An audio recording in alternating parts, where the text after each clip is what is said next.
സങ്കീർത്തനങ്ങളിൽ നിന്നുള്ള വായന. അധ്യായം 3. കർത്താവേ, എൻ്റെ ശത്രുക്കൾ അസംഖ്യമാണ്, അനേകർ എന്നെ എതിർക്കുന്നു. ദൈവം അവനെ സഹായിക്കുകയില്ല എന്ന് പലരും എന്നെക്കുറിച്ച് പറയുന്നു. കർത്താവേ, അങ്ങാണ് എൻ്റെ രക്ഷാകവചവും എൻ്റെ മഹത്വവും. എൻ്റെ ശിരസ്സ് ഉയർത്തി നിർത്തുന്നതും അവിടുന്ന് തന്നെ. ഉച്ചത്തിൽ ഞാൻ കർത്താവിനെ വിളിച്ചപേക്ഷിക്കുന്നു. തൻ്റെ വിശുദ്ധ പർവ്വതത്തിൽ നിന്ന് അവിടുന്ന് എനിക്ക് ഉത്തരമരുളുന്നു. ഞാൻ ശാന്തമായി കിടന്നുറങ്ങുന്നു, ഉണർന്നെഴുന്നേൽക്കുന്നു. എന്തെന്നാൽ ഞാൻ കർത്താവിൻ്റെ കരങ്ങളിലാണ്. എനിക്കെതിരെ പാളയമടിച്ചിരിക്കുന്ന 10,000 ഞാൻ ഭയപ്പെടുകയില്ല. കർത്താവെ, എഴുന്നേൽക്കണമേ. എൻ്റെ ദൈവമേ, എന്നെ രക്ഷിക്കണമേ. അങ്ങ് എൻ്റെ ശത്രുക്കളുടെ ചെകിട്ടത്തടിച്ചു. ദുഷ്ടരുടെ പല്ലുകളെ അങ്ങ് തകർത്തു. വിമോചനം കർത്താവിൽ നിന്നാണ്. അവിടുത്തെ അനുഗ്രഹം അങ്ങയുടെ ജനത്തിൻ്റെ മേൽ ഉണ്ടാകുമാറാകട്ടെ. അധ്യായം 4. ദൈവത്തിൽ ആനന്ദവും സുരക്ഷിതവും. എനിക്ക് നീതി നടത്തിത്തരുന്ന ദൈവമേ, ഞാൻ വിളിച്ചപേക്ഷിക്കുമ്പോൾ എനിക്ക് ഉത്തരമരുളണമേ. ഞെരുക്കത്തിൽ എനിക്ക് അങ്ങ് അഭയമരുളി. കാരുണ്യപൂർവ്വം എൻ്റെ പ്രാർത്ഥന കേൾക്കണമേ. മാനവരെ, എത്രനാൾ നിങ്ങൾ എൻ്റെ അഭിമാനത്തിന് ക്ഷതമേൽപ്പിക്കും? എത്രനാൾ നിങ്ങൾ പൊള്ളവാക്കുകളിൽ രസിച്ച് വ്യാജമന്വേഷിക്കും? കർത്താവ് നീതിമാന്മാരെ തനിക്കായി തിരഞ്ഞെടുത്തിരിക്കുന്നുവെന്ന് അറിഞ്ഞുകൊള്ളുവിൻ. ഞാൻ വിളിച്ചപേക്ഷിക്കുമ്പോൾ അവിടുന്ന് കേൾക്കുന്നു. കോപിച്ചുകൊള്ളുക, എന്നാൽ പാപം ചെയ്യരുത്. നിങ്ങൾ കിടക്കയിൽ വെച്ച് ധ്യാനിച്ച് മൗനമായിരിക്കുക. ഉചിതമായ ബലികൾ അർപ്പിക്കുകയും കർത്താവിൽ ആശ്രയിക്കുകയും ചെയ്യുവിൻ. ആര് നമുക്ക് നന്മ ചെയ്യും? കർത്താവെ, അങ്ങയുടെ മുഖകാന്തി ഞങ്ങളുടെ മേൽ പ്രകാശിപ്പിക്കണമേ എന്ന് പലരും പറയാറുണ്ട്. ധാന്യത്തിൻ്റെയും മീഞ്ഞിൻ്റെയും സമൃദ്ധിയിൽ അവർക്കുണ്ടായതിൽ ഏറെ ആനന്ദം എൻ്റെ ഹൃദയത്തിൽ അങ്ങ് നിക്ഷേപിച്ചിരിക്കുന്നു. ഞാൻ പ്രശാന്തമായി കിടന്നുറങ്ങും. എന്തെന്നാൽ കർത്താവെ, അങ്ങ് തന്നെയാണ് എനിക്ക് സുരക്ഷിതത്വം നൽകുന്നത്. അധ്യായം 5. പ്രഭാത പ്രാർത്ഥന. കർത്താവെ, എൻ്റെ പ്രാർത്ഥന ചെവിക്കൊള്ളണമേ. എൻ്റെ നെടുവീർപ്പുകൾ ശ്രദ്ധിക്കണമേ. എൻ്റെ രാജാവേ, എൻ്റെ ദൈവമേ, എൻ്റെ നിലവിളിയുടെ സ്വരം ശ്രവിക്കണമേ. അങ്ങയോടാണല്ലോ ഞാൻ പ്രാർത്ഥിക്കുന്നത്. കർത്താവെ, പ്രഭാതത്തിൽ അങ്ങ് എൻ്റെ പ്രാർത്ഥന കേൾക്കുന്നു. പ്രഭാത ബലിയൊരുക്കി ഞാൻ അങ്ങേക്കായി കാത്തിരിക്കുന്നു. അങ്ങ് ദുഷ്ടതയിൽ പ്രസാദിക്കുന്ന ദൈവമല്ല. തിന്മ അങ്ങയോടൊത്ത് വസിക്കുകയില്ല. അഹങ്കാരികൾ അങ്ങയുടെ കൺമുൻപിൽ നിൽക്കുകയില്ല. അധർമ്മികളെ അങ്ങ് വെറുക്കുന്നു. വ്യാജം പറയുന്നവരെ അങ്ങ് നശിപ്പിക്കുന്നു. രക്തദാഹികളെയും വഞ്ചകരെയും കർത്താവ് വെറുക്കുന്നു. എന്തെന്നാൽ അവിടുത്തെ കാരുണ്യാതിരേകത്താൽ ഞാൻ അങ്ങയുടെ ആലയത്തിൽ പ്രവേശിക്കും. ഭക്തിപൂർവ്വം ഞാൻ അങ്ങയുടെ വിശുദ്ധ മന്ദിരത്തിന് നേരെ പ്രണമിക്കും. കർത്താവെ, എൻ്റെ ശത്രുക്കൾ നിമിത്തം എന്നെ അങ്ങയുടെ നീതിമാർഗത്തിലൂടെ നയിക്കണമേ. എൻ്റെ മുൻപിൽ അങ്ങയുടെ പാത സുഗമമാക്കണമേ. അവരുടെ അധരങ്ങളിൽ സത്യമില്ല. അവരുടെ ഹൃദയം നാശകൂപമാണ്. അവരുടെ തൊണ്ട തുറന്ന ശവക്കുഴിയാണ്. അവരുടെ നാവിൽ മുഖസ്തുതി മുറ്റി നിൽക്കുന്നു. ദൈവമേ, അവർക്ക് കുറ്റത്തിനൊത്ത ശിക്ഷ നൽകണമേ. തങ്ങളുടെ കൗശലങ്ങളിൽ തന്നെ അവർ പതിക്കട്ടെ. അവരുടെ അതിക്രമങ്ങളുടെ ആധിക്യത്താൽ അവരെ തള്ളിക്കളയണമേ. അവർ അങ്ങയെ ധിക്കരിച്ചിരിക്കുന്നു. അങ്ങയിൽ ശരണം പ്രാപിക്കുന്നവർ സന്തോഷിക്കട്ടെ. അവർ എന്നും ആനന്ദഭരിതരായി സംഗീതം ആലപിക്കട്ടെ. അങ്ങയുടെ നാമത്തെ സ്നേഹിക്കുന്നവരെ സംരക്ഷിക്കണമേ. അവർ അങ്ങയിൽ ആനന്ദിക്കട്ടെ. കർത്താവെ, നീതിമാന്മാരെ അവിടുന്ന് അനുഗ്രഹിക്കുന്നു. പരിച കൊണ്ടെന്നതുപോലെ കാരുണ്യം കൊണ്ട് അവിടുന്ന് അവരെ മറയ്ക്കുന്നു. 6. അധ്യായം. ദുഃഖിതൻ്റെ വിലാപം. കർത്താവെ, കോപത്തോടെ എന്നെ ശകാരിക്കരുതേ. ക്രോധത്തോടെ എന്നെ ശിക്ഷിക്കരുതേ. കർത്താവെ, ഞാൻ തളർന്നിരിക്കുന്നു. എന്നോട് കരുണ തോന്നണമേ. കർത്താവെ, എൻ്റെ അസ്ഥികൾ ഇളകിയിരിക്കുന്നു. എന്നെ സുഖപ്പെടുത്തണമേ. എൻ്റെ ആത്മാവ് അത്യന്തം അസ്വസ്ഥമായിരിക്കുന്നു. കർത്താവെ, ഇനിയും എത്ര നാൾ? കർത്താവെ, എൻ്റെ ജീവൻ രക്ഷിക്കാൻ വരയണമേ. അങ്ങയുടെ കാരുണ്യത്താൽ എന്നെ മോചിപ്പിക്കണമേ. മൃതരുടെ ലോകത്ത് ആരും അങ്ങയെ അനുസ്മരിക്കുന്നില്ല. പാതാളത്തിൽ ആര് അങ്ങയെ സ്തുതിക്കും? കരഞ്ഞ് ഞാൻ തളർന്നു. രാത്രി തോറും ഞാൻ കണ്ണീരൊഴുക്കി. എൻ്റെ തലയിണ കുതിർന്നു. കണ്ണീര് കൊണ്ട് എൻ്റെ കിടക്ക നനഞ്ഞു. ദുഃഖം കൊണ്ട് എൻ്റെ കണ്ണ് മങ്ങുന്നു. ശത്രുക്കൾ നിമിത്തം അത് ക്ഷയിക്കുന്നു. അധർമ്മികളെ, എന്നിൽ നിന്ന് അകന്നു പോകുവിൻ. കർത്താവ് എൻ്റെ വിലാപം കേട്ടിരിക്കുന്നു. കർത്താവ് എൻ്റെ യാചന ശ്രവിക്കുന്നു. അവിടുന്ന് എൻ്റെ പ്രാർത്ഥന കൈക്കൊള്ളുന്നു. എൻ്റെ സകല ശത്രുക്കളും ലജ്ജിച്ച് പരിഭ്രാന്തരാകും. അവർ ക്ഷണത്തിൽ അവമാനിതരായി പിൻവാങ്ങും. സങ്കീർത്തനങ്ങളിലുള്ള വായന. അധ്യായം 7. നീതിക്ക് വേണ്ടിയുള്ള പ്രാർത്ഥന. എൻ്റെ ദൈവമായ കർത്താവെ, അങ്ങയിൽ ഞാൻ അഭയം തേടുന്നു. എന്നെ വേട്ടയാടുന്ന എല്ലാവരിൽ നിന്ന് എന്നെ രക്ഷിക്കണമേ, മോചിപ്പിക്കണമേ. അല്ലെങ്കിൽ സിംഹത്തെപ്പോലെ അവർ എന്നെ ചീന്തിക്കീറും. ആരും രക്ഷിക്കാനില്ലാതെ എന്നെ വലിച്ചിഴയ്ക്കും. എൻ്റെ ദൈവമായ കർത്താവെ, ഞാനത് ചെയ്തിട്ടുണ്ടെങ്കിൽ, ഞാൻ തിന്മ പ്രവർത്തിച്ചിട്ടുണ്ടെങ്കിൽ, ഞാൻ എൻ്റെ സുഹൃത്തിന് തിന്മ പ്രതിഫലം കൊടുത്തിട്ടുണ്ടെങ്കിൽ, അകാരണമായി ശത്രുവിനെ കൊള്ളയടിച്ചിട്ടുണ്ടെങ്കിൽ, ശത്രു എന്നെ പിന്തുടർന്ന് കീഴടക്കിക്കൊള്ളട്ടെ. എൻ്റെ ജീവനെ നിലത്തിട്ട് ചവിട്ടി മെതിക്കട്ടെ. പ്രാണനെ പൂഴിയിൽ ആഴ്ത്തിക്കൊള്ളട്ടെ. കർത്താവെ, കോപത്തോടെ എഴുന്നേൽക്കണമേ. എൻ്റെ ശത്രുക്കളുടെ ക്രോധത്തെ നേരിടാൻ എഴുന്നേൽക്കണമേ. ദൈവമേ, ഉണരണമേ. അവിടുന്ന് ഒരു ന്യായവിധി നിശ്ചയിച്ചിട്ടുണ്ടല്ലോ. ജനതകൾ അങ്ങയുടെ ചുറ്റും സമ്മേളിക്കട്ടെ.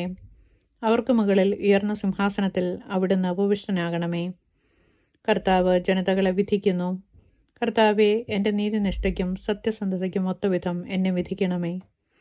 നീതിമാനായ ദൈവമേ, മനസ്സുകളെയും ഹൃദയങ്ങളെയും പരിശോധിക്കുന്നവനെ, ദുഷ്ടരുടെ തിന്മയ്ക്ക് അറുതി വരുത്തുകയും നീതിമാന്മാർക്ക് പ്രതിഷ്ഠ നൽകുകയും ചെയ്യണമേ. ഹൃദയ നിഷ്കളങ്കതയുള്ളവരെ രക്ഷിക്കുന്ന ദൈവമാണ് എൻ്റെ പരിച. ദൈവം നീതിമാനായ ന്യായാധിപനാണ്. അവിടുന്ന് ദിനം പ്രതി രോഷം കൊള്ളുന്ന ദൈവമാണ്. മനുഷ്യൻ മനസ്സ് തിരിയുന്നില്ലെങ്കിൽ അവിടുന്ന് വാളിന് മൂർച്ച കൂട്ടും. അവിടുന്ന് വില്ല് കുലച്ച് ഒരുങ്ങിയിരിക്കുന്നു. അവിടുന്ന് തൻ്റെ ശരങ്ങളെ തീയമ്പുകളാക്കി മാരകായുധങ്ങൾ സജ്ജമാക്കിയിരിക്കുന്നു. ഇതാ, ദുഷ്ടൻ തിന്മയെ ഗർഭം ധരിക്കുന്നു, അധർമ്മത്തെ ഉദരത്തിൽ വഹിക്കുന്നു, വഞ്ചനയെ പ്രസവിക്കുന്നു. അവൻ കുഴി കുഴിക്കുന്നു, താൻ കുഴിച്ച കുഴിയിൽ താൻ തന്നെ വീഴുന്നു. അവൻ്റെ ദുഷ്ടത അവൻ്റെ തലയിൽ തന്നെ പതിക്കുന്നു, അവൻ്റെ അക്രമം അവൻ്റെ നെറുകയിൽ തന്നെ തറയുന്നു. കർത്താവിൻ്റെ നീതിക്കൊത്ത് ഞാൻ അവിടത്തേക്ക് നന്ദി പറയും. അത്യുന്നതനായ കർത്താവിൻ്റെ നാമത്തിന് ഞാൻ സ്തോത്രം ആലപിക്കും. സങ്കീർത്തനങ്ങളിൽ നിന്നുള്ള വായന. അധ്യായം 8. മനുഷ്യൻ സൃഷ്ടിയുടെ മകുടം. കർത്താവെ, ഞങ്ങളുടെ കർത്താവെ, ഭൂമിയിലെങ്ങും അവിടുത്തെ നാമം എത്ര മഹനീയം. അങ്ങയുടെ മഹത്വം ആകാശങ്ങൾക്ക് മീതെ പ്രകീർത്തിക്കപ്പെടുന്നു.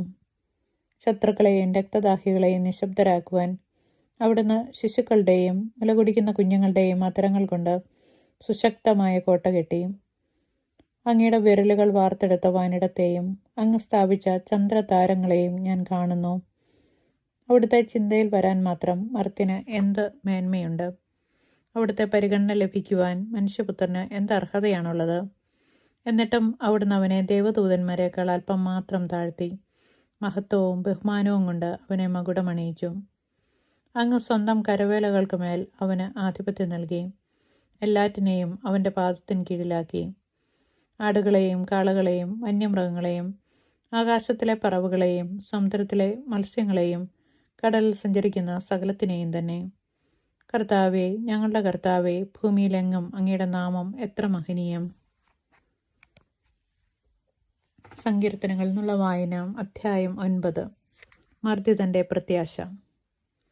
പൂർണ്ണ ഹൃദയത്തോടെ ഞാൻ കർത്താവിന് നന്ദി പറയും. അവിടുത്തെ അത്ഭുത പ്രവൃത്തികൾ ഞാൻ വിവരിക്കും. ഞാൻ അങ്ങയിൽ ആഹ്ലാദിച്ചുല്ലസിക്കും. അത്യുന്നതനായവനെ, അങ്ങയുടെ നാമത്തിന് ഞാൻ സ്തോത്രം ആലപിക്കും. എന്തെന്നാൽ എൻ്റെ എതിരാളികൾ പിന്തിരിഞ്ഞോടിയപ്പോൾ കാലിടറി വീഴുകയും അങ്ങയുടെ മുൻപിൽ നാശമടയുകയും ചെയ്തു.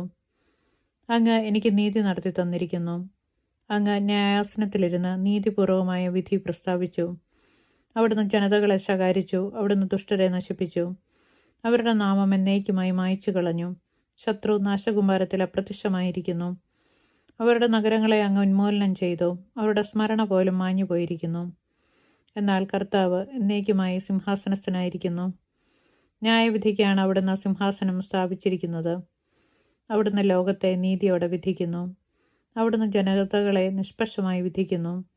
കർത്താവ് മർദ്ദിതരുടെ ശക്തി ദുർഗമാണ്, കഷ്ടകാലത്ത് അവരുടെ അഭയസ്ഥാനവും. അങ്ങയുടെ നാമം അറിയുന്നവർ അങ്ങിൽ വിശ്വാസം അർപ്പിക്കുന്നു. കർത്താവെ, അങ്ങയെ അന്വേഷിച്ചവരെ അങ്ങ് ഉപേക്ഷിച്ചിട്ടില്ല. സിയോനിൽ വസിക്കുന്ന കർത്താവിന് സ്തോത്രം ആലപിക്കുവിൻ. അവിടുത്തെ പ്രവൃത്തികളെ ജനതകളുടെ ഇടയിൽ പ്രഘോഷിക്കുവിൻ. എന്തെന്നാൽ രക്തത്തിന് പ്രതികാരം ചെയ്യുന്ന അവിടുന്ന് അവരെ ഓർമ്മിക്കും. പീഡിതരുടെ നിലവിളി അവിടുന്ന് മറക്കുകയില്ല.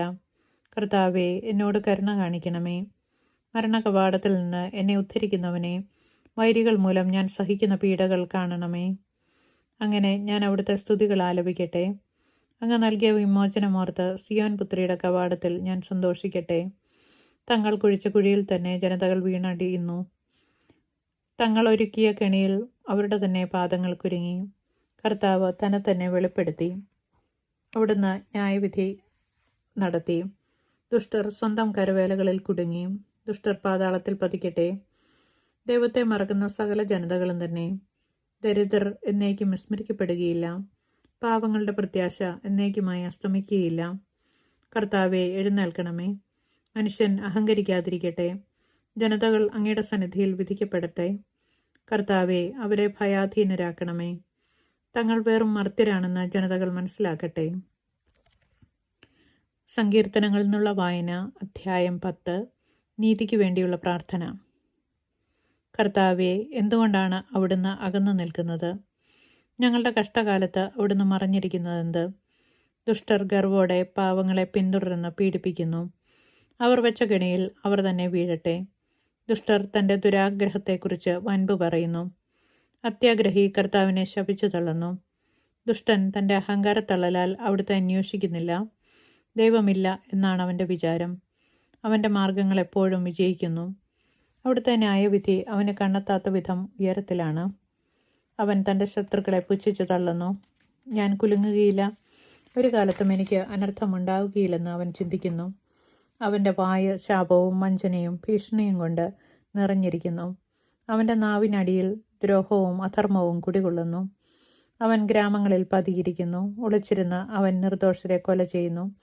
അവൻ്റെ കണ്ണുകൾ നിസ്സഹായരെ ഗൂഢമായി തിരയുന്നു. പാവങ്ങളെ പിടിക്കാൻ അവൻ സിംഹത്തെപ്പോലെ പതിയിരിക്കുന്നു.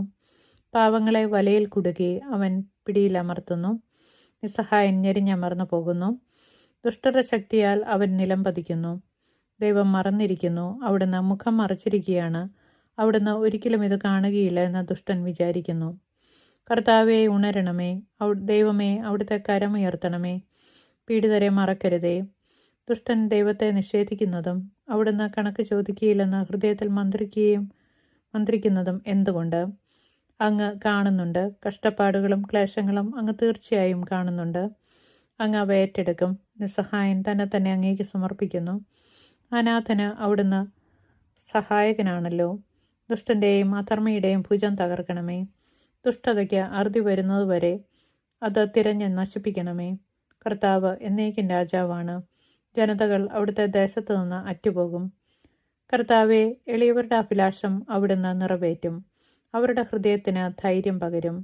അവിടുന്ന് അവർക്ക് ചെവി കൊടുക്കും. അനാഥർക്കും പീഡിതർക്കും അങ്ങ് നീതി നടത്തിക്കൊടുക്കും. മണ്ണിൽ നിന്നുള്ള മനുഷ്യൻ ഇനിമേൽ അവരെ ഭീഷണിപ്പെടുത്തുകയില്ല.